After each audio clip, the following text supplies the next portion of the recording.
Friends, ఎలా ఉన్నారు? అందరు బాగున్నారా? ఇవాళ మనం చెప్పుకోబోయే బుక్ చక్రం బుక్.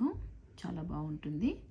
దీనికి కావాల్సింది 7 చుక్కలు, 4 చుక్కలతో ముగిస్తాము, మధ్య చుక్క. సో చుక్కలు నేను వేసి పెట్టాను, చూద్దాం ఎలా వేసుకోవాలో. ఇదేం లేదండి, రాంబస్ వేసుకొని రాంబస్కి చక్రంలాగా వస్తుంది అనమాట.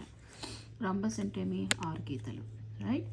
సో ఇందులో ఇక్కడ మనకు 7 డాట్స్ ఉన్నాయి కదా, ఈ చుక్క వదిలి ఈ చుక్క తీసుకోండి. సో 1 2 3 4 కలుపుకుందాం. 1 2 3 4 అయిందా?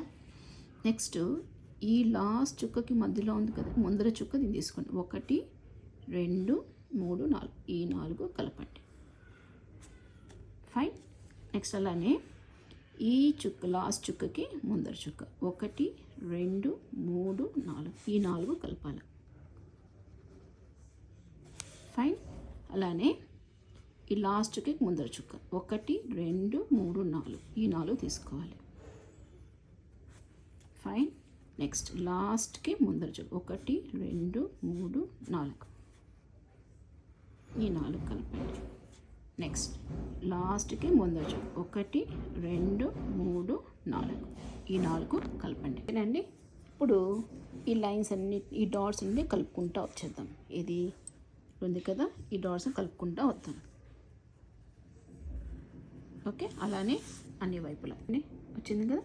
ఇప్పుడు మనము దీన్ని జస్ట్ వంకీలా తీసుకుంటాం.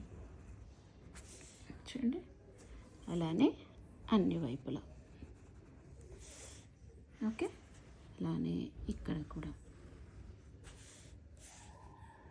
అలానే ఇటువైపు, అలానే ఇటువైపు, అలానే ఇటువైపు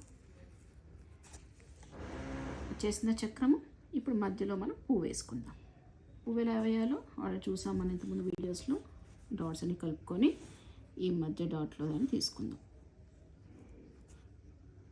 ఇది కలపండి. ఈ మధ్య డాట్కి ఇది కలుపుకుంటారండి. ఎంత అందంగా వచ్చిందో. ఈ మధ్య కొంచెము అందం కనిపించడం కోసం లైన్స్ గీస్తాను. ప్లస్ ఇంకా కొంచెం మనము ఇక్కడ కూడా లైన్స్ గీసుకోవచ్చు. చూడండి, నేను లైన్స్ గీసి లైన్స్ డాట్స్ వేసాను. చివరిగా నేను చుట్టుపక్కల లైన్స్ గీసి క్లోజ్ చేశాను. చూడండి ఎంత అందంగా ఉందో. మీరు కూడా ట్రై చేయండి. నచ్చితే లైక్ చేయండి, షేర్ చేయండి, సబ్స్క్రైబ్ చేసుకోండి. నెక్స్ట్ టైం మరొక మంచి వీడియోతో మళ్ళీ కలుస్తాను. అంతవరకు బాయ్ ఫ్రెండ్స్.